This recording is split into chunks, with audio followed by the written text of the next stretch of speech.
తాము అధికారంలోకి రాగానే ఐఆర్ ఇస్తాం, మెరుగైన పీఆర్సీ అమలు చేస్తాం. ఇవి కూటమి పక్షాన చంద్రబాబు నాయుడు, పవన్ కళ్యాణ్ కలిసి ఇచ్చినటువంటి మేనిఫెస్టోలోని ప్రధానమైన అంశం. మేనిఫెస్టోలో చెప్పిన మాటలు తీరా ఇప్పుడు చంద్రబాబు నాయుడు 2.5 ఏళ్ళు గడిచిన తర్వాత కూడా పీఆర్సీ ఊసే లేదు, ఐఆర్ మాటే లేదు, పెండింగ్ డిఏల ప్రస్తావనే లేదు. ఈ క్రమంలోనే తాజాగా రాష్ట్ర ఆర్థిక పరిస్థితి మీద చంద్రబాబు నాయుడు ఒక పవర్ పాయింట్ ప్రజెంటేషన్ ఇచ్చారు. రాష్ట్రంలో ఆర్థిక పరిస్థితి ఎలా ఉంది, హెచ్ఆర్ మీద అంటే ఉద్యోగుల జీతభత్యాల మీద వెచ్చిస్తున్నటువంటి ఖర్చులు ఎలా ఉన్నాయి, దానికి సంబంధించినటువంటి అంశాన్ని ఆయన ప్రధానంగా చెప్పుకొచ్చే ప్రయత్నం చేశారు. ఆ క్రమంలో ముఖ్యమంత్రి ఏమన్నారో ఒకసారి వినండి. వాళ్ళ ఆదాయం పెరిగింది, ఉద్యోగస్తులు తగ్గారు, స్టేట్ రెవెన్యూస్ పెరిగిపోయినాయి, విపరీతంగా పెరిగిపోయినాయి. ఇంకొక పక్క తమిళనాడు 57, 49కి వెళ్ళారు. వీళ్ళు మాత్రం 100 దేనికి వెళ్ళిపోయేసి ఇష్టానుసారంగా చేసే పరిస్థితి వచ్చారు. 66 నుంచి 109 తీసుకెళ్ళిపోయారు. మనం ఈ విషయాన్ని మీరు అందరూ గుర్తుపెట్టుకో. ఒకప్పుడు మీరు చూస్తే కేరళ, ఆంధ్ర ఫస్ట్ నుంచి ఎక్కువ, కంబైన్డ్ ఆంధ్రాలో కూడా. కానీ ఉద్యోగస్తులు మనకు వచ్చారు, ఆదాయం అక్కడ పోయింది, అక్కడ 46%, 14. ఎందుకు? రిక్రూట్ అయింది వీళ్ళకి ఎంప్లాయీస్ అందరూ పంపించేశారు, వాళ్ళకి బెటర్ బెనిఫిట్ వచ్చేసింది. This is the analogy people also should understand. డబ్బులు సంపద సృష్టించి ఆదాయాన్ని పెంచితేనే ఆదాయం వస్తుంది. పెంచిన ఆదాయం వెల్ఫేర్, హెచ్ఆర్, డెవలప్మెంట్ బ్యాలెన్స్ చేయాల్సిన అవసరం ఉంది. ప్రతి ఒక్కరు ఇది గుర్తుపెట్టుకోగలిగితే, అర్థం చేసుకోగలిగితే మీ కుటుంబానికి ఎట్లయితే వచ్చిన ఆదాయాన్ని పొదుపుగా వాడతారో సేమ్ థింగ్ ప్రభుత్వం వచ్చిన ఆదాయాన్ని ఎట్లా వాడాలని వాడడం. నెక్స్ట్ దీన్ని బట్టి మీకు ఏమర్థమవుతోంది? ముఖ్యమంత్రి చంద్రబాబు నాయుడు చెప్తున్నట్టుగా ఆంధ్రప్రదేశ్ రాష్ట్ర ఆర్థిక పరిస్థితి కూడా మీ కుటుంబంలోనే చూడండి. ఆదాయం లేదు కాబట్టి, సంపద సృష్టిస్తే మాత్రమే ఉద్యోగులకి ఏదైనా చేయగలం కాబట్టి, ఇప్పుడు సంపద సృష్టించే అవకాశం కనిపించట్లేదు కాబట్టి, స్టేట్ ఓన్ రెవెన్యూ పెంచుకోలేకపోతున్నాం కాబట్టి, ఇక ఉద్యోగులు మిగిలిన విషయాలు మరిచిపోండి, పీఆర్సీ ఆశలు వదులుకోండి, ఐఆర్ గురించి ఆలోచన పక్కన పెట్టండి, డిఏలు ఇతర సమస్యలంటూ మీ గగ్గోలు పెట్టడం ఆపేయండి. ఇది ఆయన పరోక్షంగా చెబుతున్న మాటలు. గతంలో జగన్మోహన్ రెడ్డి హయాంలో స్టేట్ ఓన్ రెవెన్యూకి మించి భారం అయినప్పటికీ కూడా అది 120%.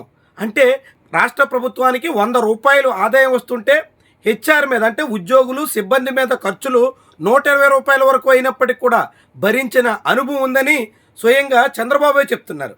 అలాంటిది ఇప్పుడు 100 రూపాయల ఆదాయం వస్తుంటే 98 రూపాయలకి మాత్రమే ఖర్చును కుదించగలిగాం అని చంద్రబాబే చెప్తున్నారు.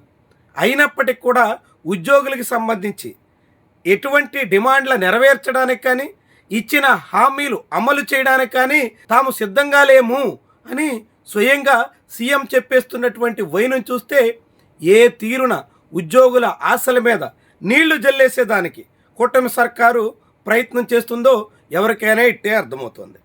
చంద్రబాబు నాయుడు ఒక వాస్తవాన్ని దాచిపెట్టి జగన్మోహన్ రెడ్డి హయాంలో చాలా ఎక్కువగా ఉద్యోగులకి వేతనాలు ఇచ్చారు అనే మాట అంగీకరించడానికి సిద్ధమవుతున్నారు. 2020, 21, 22 రెండేళ్ల పాటు ప్రపంచమంతా కరోనా కాలంలో అతలాకుతలమైంది. ఆర్థిక పరిస్థితులన్నీ తలకిందులైపోయాయి. ముఖ్యంగా 2021లో లాక్డౌన్ కారణంగా 3 నెలల పాటు మొత్తం వ్యవస్థే స్తంభించడంతో మొత్తం ప్రభుత్వ ఆదాయాలన్నీ కొలాప్స్ అయిపోయాయి. అలాంటి సమయంలో సైతం జగన్మోహన్ రెడ్డి ఉద్యోగుల వేతనాల విషయంలో కానీ, ఆ తర్వాత పీఆర్సీ విషయంలో కానీ అంతో ఇంతో చొరవనే ప్రదర్శించారు అని చంద్రబాబు నాయుడు అంగీకరిస్తున్నారు. కానీ ఇప్పుడు కరోనా లాంటి విపత్తులు లేకపోయినా, అలాంటి అతలాకుతలం చేసేటువంటి సమస్యలు ఎదురు కాకపోయినా ఈ ప్రభుత్వం మాత్రం పీఆర్సీ అమలు చేయడానికి సిద్ధంగా లేదని, ఐఆర్ అసలు ప్రస్తావనలోకే రావడం లేదని ఎంత నెక్కెచ్చిగా చెప్పేస్తున్నారో ముఖ్యమంత్రి మాటలను బట్టి అర్థమవుతోంది. అందుకైనా తమిళనాడుని, కర్ణాటకని, హైదరాబాద్, తెలంగాణని పోల్చి చూసి మరీ అక్కడ వెచ్చిస్తున్నటువంటి హెచ్ఆర్ ఖర్చు ద్వారా ఆంధ్రప్రదేశ్లో ఎక్కువ ఉంది అని గగ్గోలు పెడుతున్నారు. మరి ముఖ్యమంత్రి చెప్పినట్టుగా రాష్ట్రంలో తాము అధికారంలోకి వస్తే ఆర్థిక పరిస్థితిని అంతా చక్కదిద్దేసి సంపద సృష్టించేసి తాము ఇచ్చినటువంటి హామీలన్నీ అమలుపరచడానికి తగ్గట్టుగా తమ దగ్గర విజన్ ఉంది కదా. మరి ఏమైంది ఆ విజన్? 2.5 ఏళ్ల తర్వాత కూడా ఇంకా కర్ణాటకతో, తమిళనాడుతో, కేరళతో పోల్చుకుని ఆంధ్రప్రదేశ్ రాష్ట్ర ఉద్యోగులు ఎదురు చూపులతో గడపాల్సిందే అనే మాట ఎందుకు చెప్తున్నారు? అలాంటి పరిస్థితిని ఎందుకు కొనసాగిస్తున్నారు? అలా కొనసాగుతుందంటే ఆయన చేతగాంతనమే కదా, ఈ ప్రభుత్వ వైఫల్యానికి తార్కాణమే కదా. అంటే విఫలమైందేమో ప్రభుత్వ విధానాలతో, వైఫల్యమేమో చంద్రబాబుదైతే దానికి పరిహారం ఉద్యోగులు చెల్లించాలా? సమస్య సర్కారులో ఉంటే దానికి నష్టపోయినటువంటి పరిహారం మాత్రం సిబ్బంది ద్వారా వసూలు చేయాల్సి ఉంటుందా? ఇది కదా అసలు ప్రశ్న.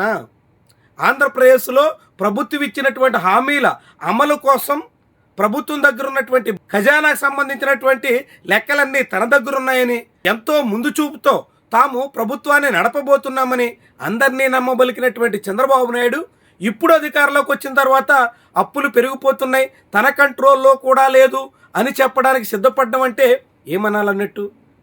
28.37% 14-19 హెచ్ఆర్ కాస్ట్ టు జిఎస్టిపి, అది 33.83 పెరిగింది. ఇప్పుడు కూడా నేను కంట్రోల్ చేయలేకపోతున్నా, 36.20 పెరిగింది. ఈ ప్రభుత్వం ఎలా సాగుతుందన్నట్టు, ఎంత తీవ్రంగా ఘోరంగా విఫలమవుతున్నట్టు, అలా తన విధానాలు వైఫల్యం చెందుతుంటే, తన అసమర్థత కారణంగా ఆంధ్రప్రదేశ్ ఆర్థిక పరిస్థితి సతమతమవుతుంటే అందుకు కారణం ఉద్యోగులు అన్నట్టుగా, పెన్షనర్లు అన్నట్టుగా చూపించే ప్రయత్నాన్ని ఎలా చూడాలి? ఉద్యోగులు, పెన్షనర్లు, ఇతర సర్కారీ సిబ్బంది మీద చంద్రబాబుకి ఇంత చిన్న చూపు ఉంటే మరి ఎన్నికల నాడు అలాంటి హామీలతో మభ్యపెట్టడం దేనికి? ఆంధ్రప్రదేశ్ రాష్ట్ర బడ్జెట్లో, ముఖ్యంగా స్టేట్ ఓన్ రెవెన్యూలో ఉద్యోగులకే మొత్తం ఖర్చు చేయాల్సిన పరిస్థితి ఉందని తెలిసినప్పుడు అలాంటి హామీలతో ఎందుకని ఉద్యోగులందరినీ మోసం చేయాలి? అంటే చంద్రబాబు నాయుడు గద్దెనెక్కడం కోసం ఎన్నైనా చెప్తారన్నట్టు, ఎట్టయినా మాట్లాడతారన్నట్టు, తీరా అధికారంలోకి వచ్చిన తర్వాత ఇలాంటి స్పీచ్లతో, ఒట్టి మాటలతో సరిపెడతారన్నట్టు. అంతే కదా ఆయన చెప్తున్నటువంటి మాటల సారాంశం. దీన్ని ఉద్యోగులు ఎంత మేరకు జీర్ణం చేసుకోగలరు? ఒకవైపేమో దేశంలో ద్రవ్యోల్బణం, అందులోనూ ఆంధ్రప్రదేశ్లో దేశంలోనే అత్యధికంగా ద్రవ్యోల్బణం పెరుగుతోంది. ధరలన్నీ ఆకాశాన్నంటేలా పెరుగుతున్నాయి. బియ్యం, పప్పు, ఉప్పు అన్ని రకాల ధరలు మార్కెట్లో మండిపోతున్నాయి.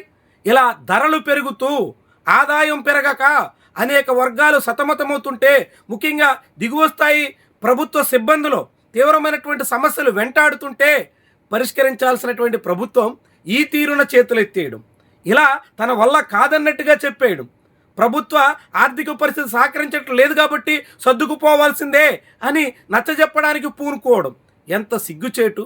చంద్రబాబు ఎంత తీవ్రమైనటువంటి రీతిన మోసానికి పాల్పడుతున్నట్టు, ఎలా ఉద్యోగులు, ఉపాధ్యాయులు, పెన్షనర్లను నైవంచనకు గురి చేస్తున్నట్టు. మీకేమనిపిస్తుంది? చంద్రబాబు మాటల సారాంశం ఏంటి? రాష్ట్ర ఆర్థిక పరిస్థితిని బూచిగా చూపించి ఎగ్గొట్టాలని చూస్తున్న పిఆర్సీ, ఐఆర్ గురించి మీ అభిప్రాయం ఏంటి? కామెంట్ రూపంలో తెలియజేయండి.